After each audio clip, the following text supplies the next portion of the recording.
Gillette are the market leaders in male grooming in Australia. Euromonitor considers them to have a 29.9% share of the $530.8 million market.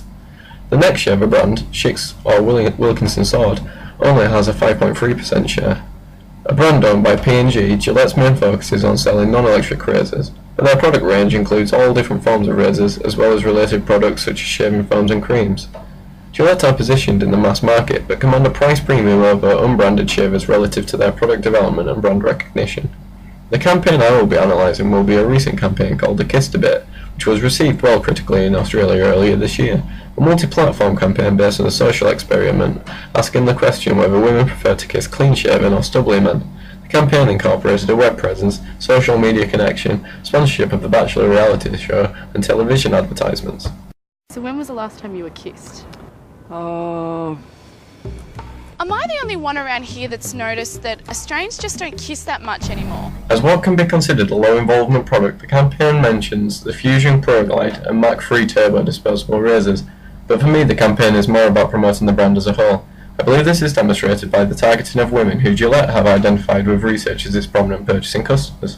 Quite a surprising finding, but considering the demographic of women in relationships or marriage who share a household and share the same buying habits in terms of being the most likely to do the supermarket shop, it appears that Gillette have made a well-informed decision to concentrate on this audience. This being the key consumer insight is potentially the right target audience with the most potential for affecting sales directly. However, it is quite a retrenchment for a masculine brand, and further research may have shown that despite women purchasing the product, the decision-making process was based on a selection previously made by a man. The opportunity to target women would imply that rational appeals used previously in terms of close and comfortable shave would be hard to relate to, and as such emotional appeals may be better suited. The question can be asked as to what would influence the decision-making process, as with the low involvement of the category, promotions, noise of the purchasing environment and availability of substitutes may hinder the effectiveness of this campaign. There is also an ethical consideration for the campaign, as it could be perceived, like many aspects of the health and beauty industry, for telling people what they should look like to be fulfilled and offering false promises of self-satisfaction. The big idea generally was to ask shaven or unshaven, to create a debate that highlights the need for Gillette's grooming product. The idea seems a sensible choice as it offers interactivity and provokes a response from the female target audience either way. It offers the ability to engage with feedback, and with the research offers value to the audience. I would consider that the objectives were to develop brand recognition from their newly identified target audience, who had previously not been targeted directly. In doing so, they could hope to improve sales as a result of gaining a response from the purchasers themselves. The position Gillette appeared to be going for would be one of a lifestyle choice, whereas previously a habitual purchase. By focusing on emotional appeals and considering the first date TV ads display as Gillette being key to the routine, it would look to alter behaviour, whereby a Gillette razor is an important tool in your love life. The campaign has been successful in many aspects. It provoked interest in its original unveiling as a sponsor of The Bachelor, and 12,000 people took the time to respond to the survey online. This shows a correlation of interest that displays the information held value and was effective enough to gain feedback and offer Gillette the opportunity to market to them further. It also benefits from attention from the media, Ad News considering it to display enough originality for several featured articles. However, I do consider the campaign to display limitations. Firstly, although the anticipated viewers of The Bachelor share the qualities of the chosen target audience, ratings for the show were fairly low and the reach may have been smaller than other channels may have offered. Also, I believe there is a lack of consistency in the message. The television and print advertising display a masculine colour palette and design that holds juxtaposition with the overall message, and the first date ad in particular holds emotional appeals for a man more than a woman, with the fear of rejection for the man at the heart of it.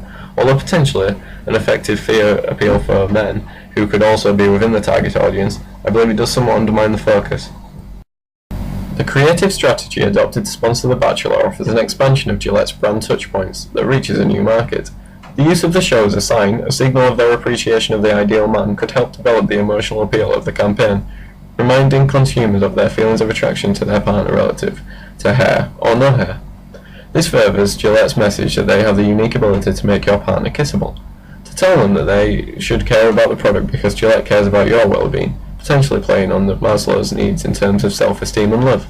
The tone of the campaign as a whole often juxtaposes with the brand, a brand personality that had previously been very masculine, using sportsmen as a reference group for its consumers to want to imitate, can feel a bit forced as a connection to the reality television sponsorship and the debate itself.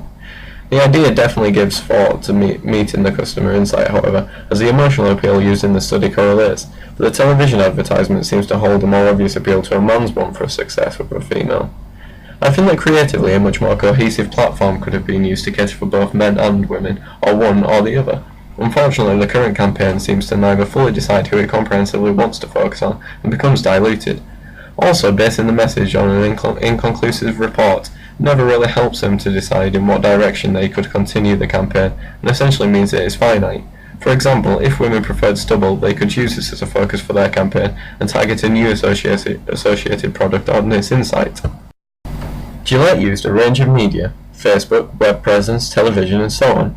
The selection of these channels helped them to reach wider fields, as well as offering reinforcement of the message. The anonymous bachelor advertisements directing people to the debate website, an example of effective integration. A good way of sharing more information by having a connection. One channel that wasn't really utilised was print advertising. Magazines targeted at women have a large readership relative to the target audience, and the unexpected nature of advertising a male grooming product within it may have helped cut through. It may also have worked effectively in connection to The Bachelor, as magazines' discussions about the show can be found.